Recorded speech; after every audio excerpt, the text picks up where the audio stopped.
நம்ம ராஜிய பார்த்து நம்ம கதிர் ஒரு கேள்வி கேட்டுட்டாருங்க. "நீ போலீஸ் ஆறதுக்கு நீ என்ன முயற்சி செஞ்ச? நீ ஒண்ணுமே முயற்சி செய்யாம எப்படி போலீஸ் ஆக முடியும்?" அப்படிங்கிற மாரி கேட்கையில, நம்ம ராஜிக்குள்ள இருந்த சிங்கம் தூங்குனது தட்டி எழுப்பி விட்டாரு நம்ம கதிர். அதே டைம் பார்த்தீங்கன்னா, எப்பவும் நம்ம கதிர் தான் கிரவுண்டுக்கு ராஜிய கூட்டிட்டு போறார். இன்னைக்கு பார்த்தா நம்ம ராஜி தனியாவே போயிட்டாங்க.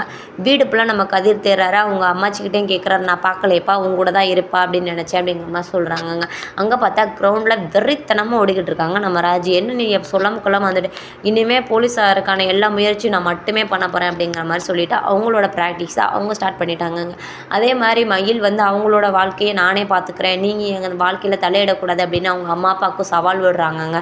என் குழந்தைக்கு தேவையான காசு எல்லாமே நான் சம்பாரிச்சு தரேன். போதும்ல, என் வாழ்க்கைய என் போக்குல விடுங்க அப்படிங்கிற மாரி எதிர்த்து பேசியிருக்காங்க ஃபர்ஸ்ட் டைம் மயில். இப்ப பார்த்தீங்கன்னா, நம்ம சரவணன் என்ன முடிவு எடுக்க போறாரு?